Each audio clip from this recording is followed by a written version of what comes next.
الحمد لله وحده والصلاة والسلام على من لا نبي بعده ولعنة الله على من ادعى النبوة بعده. أما بعد فأعوذ بالله من الشيطان الرجيم. بسم الله الرحمن الرحيم. إنما يخشى الله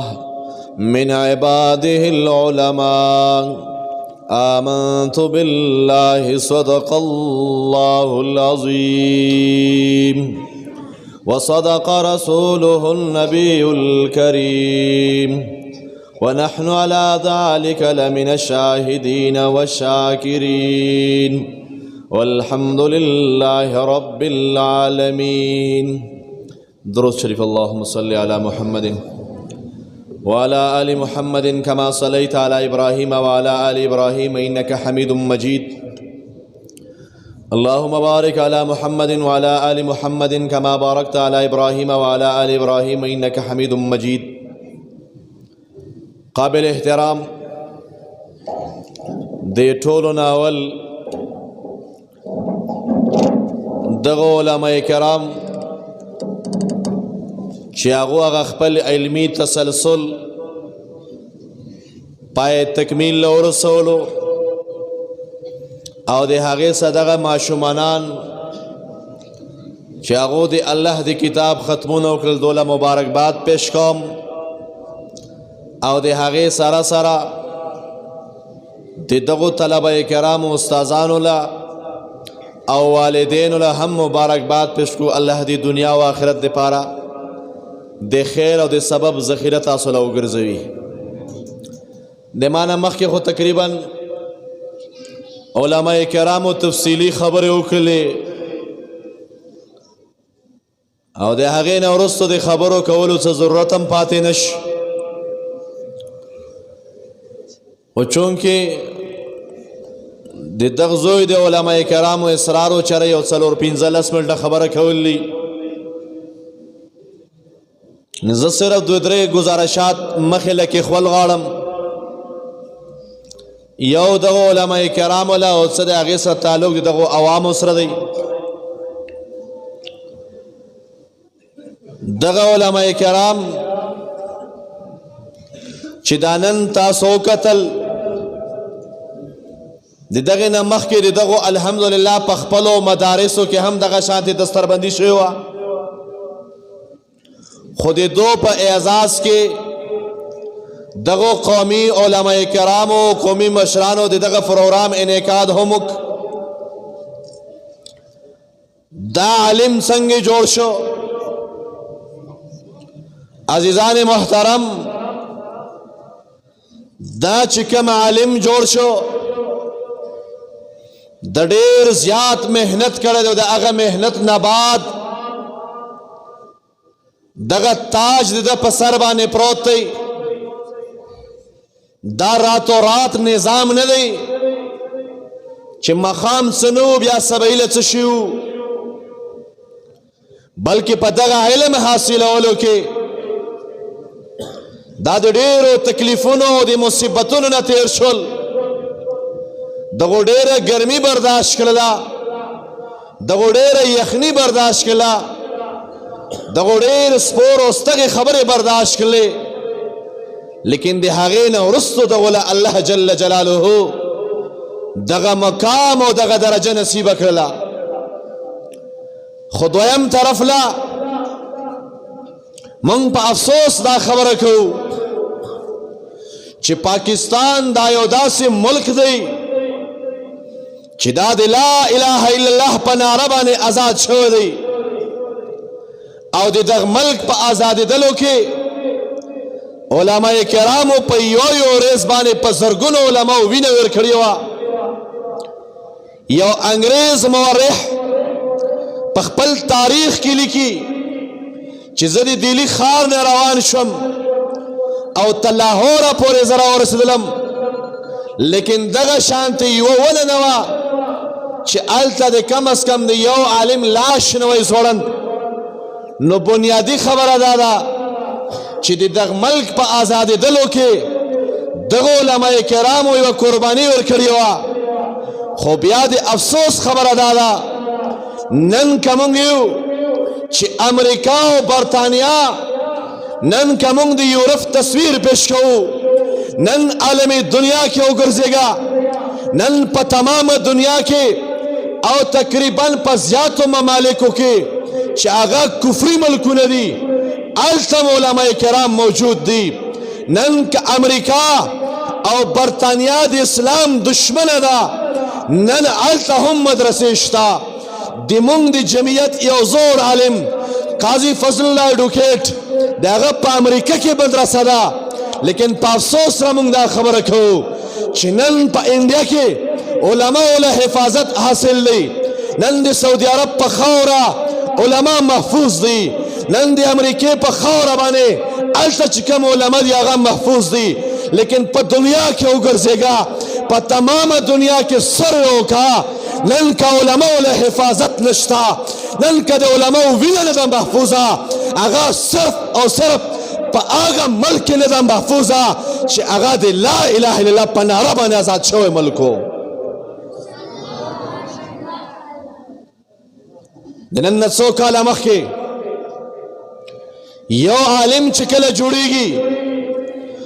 ما او تعالی پته نه لګي، لیکن د دغو والدینو له پته لګي چې دغو والدینو څومره غمونه او مصیبتونه برداشت کړل. خپل ماشوم بچی د خپلې غېږې نه بهر که او مدرسې له یې ولګلو، شپه ورځ بیا هغې له خرچې ورکول، هغې له کتابونه اخیستل، د هغو ضروریات پوره کول. لیکن بیا کله کله ظالم راوچت شي او ظالم دومره ظلم وکړي چې د هغه ظلم څه مثال نه وي.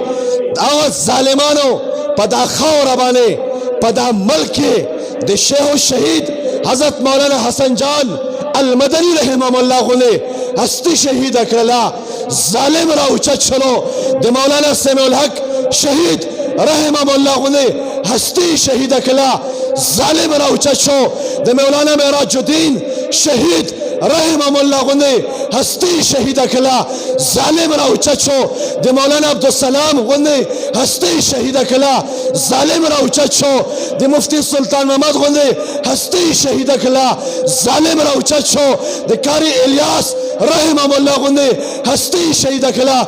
ظالم راوچت شو، د تا د کمبر په دا خاوره کې دغه علما ټارګټ کړل. لیکن الله جل جلاله په تقدیر کې ته غلا هغه نه ولیکلي، لیکن کم از کم ظالم هغه اقدام وکړ د کمبر په خاوره باندې د دغه علماء دیوبند دوه بچي یو څو میاشتې مخکې ټارګټ کړل، لیکن الله جل جلاله د دوی ژوند باقي لیکلی و. غرض او مقصد دا دی چې نن که علماو له امن نشته، صرف د ملک د هغه ملک په خاوره باندې نشته دی چې دا ملک د لا اله الا الله په ناره باندې آزاد شوی دی. او ګوره دا خبره یا تاریخ وګورو،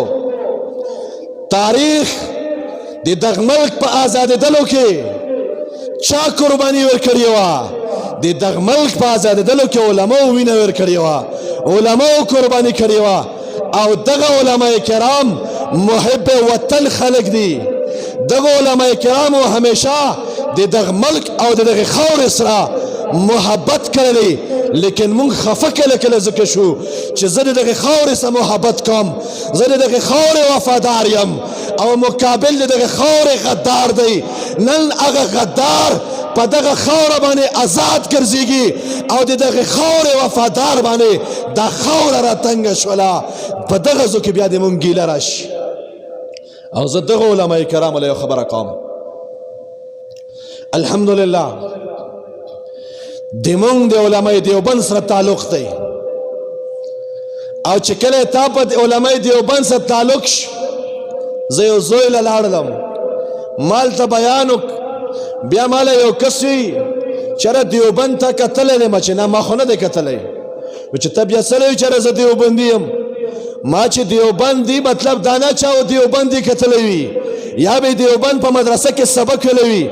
دیوبند تعلق دا چې د دیوبند د علماو سره د ما په نظریه او په عقیده کې تعلق دی زه دغه علماء کرامو لویم چې کله هم د علماء دیوبند سره په نظریه او په عقیده کې تعلق پیدا شولو او دا کم تاج دا کم پټکی هم په سر باندې کېښولو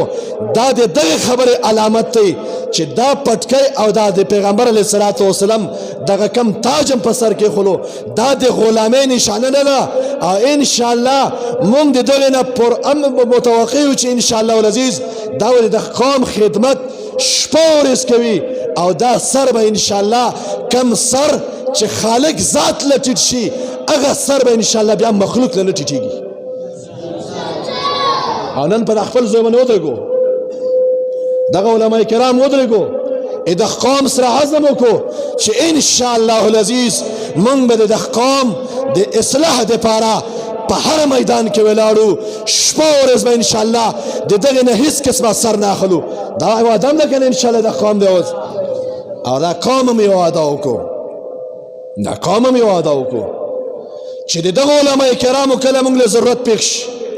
چې هغه په هر میدان کې وي چې هغه په هر ځای کې وي چې هغه د دین په هره شعبه کې وي موږ به انشاءالله العزیز د دغو علماء کرامو سره شانه به شانه ولاړو ولاړ به که نه ولاړو کم خلک چې د دغو خپلو علماو کرامو سره شانه به شانه په هر ځای کې به ولاړو په خپل ځای باندې لږ ودرېږو چې وګورو دنیا له ثابته شي چې قوم کمبر دا غیرتي قوم دی او همیشه یې د علماو ملګرتیا کړې ده او انشاءالله دا به د دغو خپلو علماء کرامو سره په هر میدان کې شانه به شانه ولاړو که نه ولاړو انشاءالله العزیز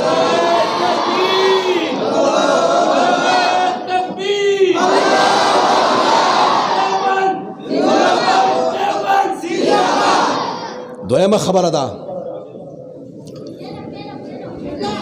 چې دغه علماء کرامو توهین د نه ونشي دغه علماء کرامو بې عزتي د نه ونشي د پېښور په خاوره د مونږ یو شیخ الحدیث دی هغه یو ورځ ما له خبره کوله چې په پېښور کې کله مړی وشي بیا هلته خلک قبر په پیسو کني دلته خو ما او تا په کلي ګاونډ کې چې کله فوتګي وشي مړی وشي مونږ خبر هم نه وو د محلې ولا راجمع شوي او د محلې ولا قبر کېنستلی وي او مونږ پکې هغه خپل چې کوم څوک مړ وي د هغه لاش پکې دفن کړو نو هغه ویل چې پېښور کې کومه فوتګي وشي هلته کې خلک په پیسو قبر کني او په دا حسن ګړی کې یو سپینګیری مشر دی هغه صرف دا قبرونه چې کني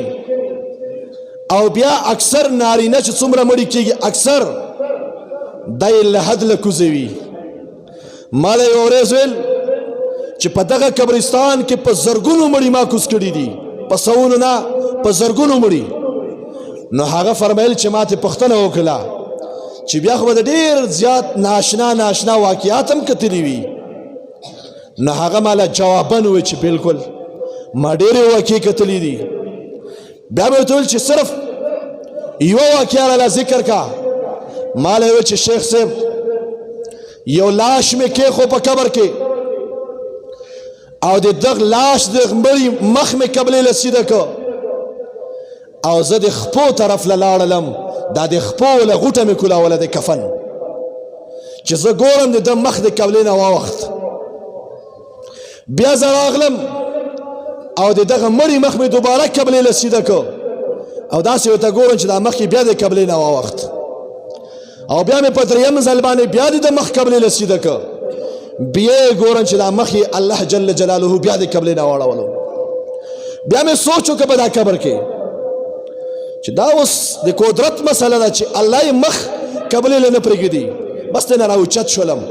نو حضرت شیخ صاحب فرمایل چې ما ورته وویل چې زه درې دا کس وښوم چې ما له چې ته څه پېژنې چې ما ورته چې زه پېژنم ما ورته وفرمیل چې دا د علماو دشمنو وای قسم یې راته وکړلو چې څنګه ته وایې چې د علماو دشمنو دا هغه ازلي ابدي بدبخته و چې همیشه به یې د علماو سره دشمني کوله یاد ساته که د علماو سره د دشمني شروع کړه یقین وکړه چې مخ دې د قبلې نه واوړي دا د پیغمبر علیه السلام وارثان دي پیغمبر علیه السلام چې کوم دین موږ له پرېښی او پیغمبر علیه السلام حجت الوداع کې خطبه وویله